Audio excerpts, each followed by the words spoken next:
दोस्तों अश्विन को रिटायरमेंट लिए लगभग 10 घंटे हो चुके हैं, लेकिन हम में से किसी को भी ये समझ नहीं आ रहा कि ऐसी क्या मजबूरी थी रविचंद्रन अश्विन की कि उनको बॉर्डर गवास्कर ट्रॉफी के बीच से ही संन्यास लेना पड़ा। ना उनके बारे में हमने अभी इससे पहले सोचा था कि वो रिटायरमेंट लेंगे, इस सीरीज़ के दौरान खास करके ये नहीं सोचा था कि इस सीरीज़ के बीच में कुछ ऐसा देखने को मिलेगा।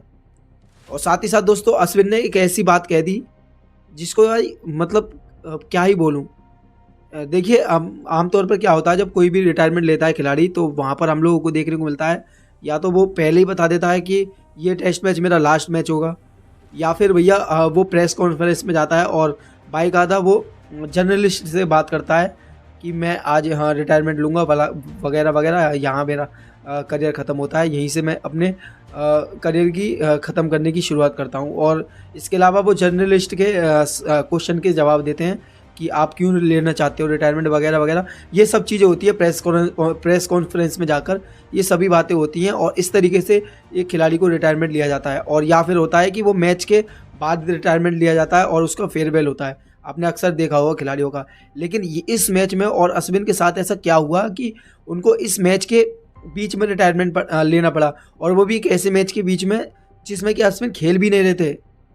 मतलब भाई 14 साल के करियर को, 14 साल जिस खिलाड़ी ने इंडियन क्रिकेट टीम की सेवा की, जिस खिलाड़ी ने इंडियन क्रिकेट टीम के लिए इतना कुछ किया, वो मतलब यार 1.5 मिनट के वीडियो में आया, प्रेस कॉन्फ्रेंस में थोड़ी सी बात की और बंदा चला गया।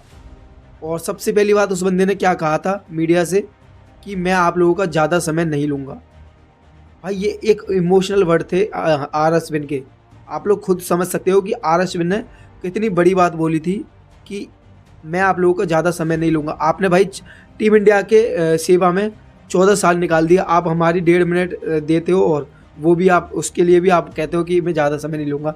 भाई ये एक काफ़ी ज़्यादा इमोशनल समय था। और इसके अलावा दोस्तों ऐसा क्या हुआ था कि अश्विन को बीच सीरीज़ से भाई रिटायरमेंट लेना पड़ा।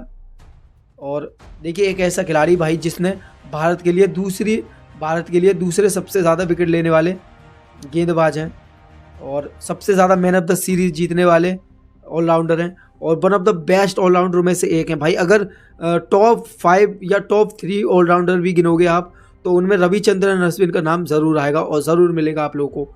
एक ऐसा खिलाड़ी जिसको भाई एक बेस्ट से बेस्ट फेयरवेल मिलना चाहिए था, जिसे भाई ग्राउंड के चक्कर लगवाने थे कंधे पर बैठाकर, ऐसे करके उनको फेयरवेल देना चाहिए था। वो खिलाड़ी बस 1.5 मिनट के वीडियो में आया और वो चला गया। भाई बहुत बुरा लगता है जब ऐसे खिलाड़ी इस तरीके से चले जाते हैं। हमने इससे पहले भी कई बार देखा है और रविचंद्रन अश्विन के अलावा भी कई ऐसे खिलाड़ी थे जैसे कि वीरेंद्र सहवाग, युवराज सिंह, गौतम गंभीर, जहीर खान। लेकिन गाइस ये सारे खिलाड़ी थे जिनको भाई उनके हिसाब से फेयरवेल नहीं मिला, जितना उन्होंने क्रिकेट के लिए किया था उस हिसाब से उनको फेयरवेल नहीं मिला था। और ये चीज़ें ना एक दिक्कत करती हैं जब हमें पता चलता है कि इस खिलाड़ी ने टीम इंडिया के लिए इतना कुछ किया है और उस खिलाड़ी को मन के मुताबिक फेयरवेल नहीं मिला। और भैया रविचंद्रन अश्विन ने भी कुछ ऐसा ही किया। जो भी बात है भाई, एक गौरव गुप्ता करके नाम है, उन्होंने भाई सुबह के सुबह मतलब आज मैच जब चल रहा था सुबह के टाइम पर ही उन्होंने पहले ही प्रेडिक्ट कर दिया था कि एक बड़ा खिलाड़ी बहुत बड़ा अनाउंसमेंट करने वाला है। और भैया वो अनाउंसमेंट यही था कि आर अश्विन ने इंटरनेशनल क्रिकेट से यानी कि इंडियन क्रिकेट टीम से पूरी तरीके से रिटायरमेंट ले लिया, यानी कि वो अब IPL में ही हमें खेलते हुए नजर आएंगे। अब दोस्तों इसके पीछे भाई काफ़ी सारे सवाल उठ रहे हैं। कई लोग तो ये बोल रहे हैं कि शायद आर अश्विन को ज़बरदस्ती से रिटायरमेंट लेना पड़ा है या फिर कोई दिक्कत की वजह से। भाई वो क्या वजह है, क्यों रिटायरमेंट लिया आर अश्विन ने, ये बहुत बड़े चर्चे का विषय है और इस पर भाई चर्चा होनी चाहिए आगे। भाई जैसे भी है हम लोग को पता चलता रहेगा। तो चलिए दोस्तों ये थी आर अश्विन के रिटायरमेंट से लेकर कुछ बातें जो कि मैंने बताई हैं आप लोगों को। बाकी दोस्तों आप लोगों को क्या लगता है कि क्या अश्विन ने ये रिटायरमेंट खुद से लिया है या फिर ये भाई उनको मजबूरी में लेना पड़ा है, मुझे कमेंट्स में ज़रूर बताना।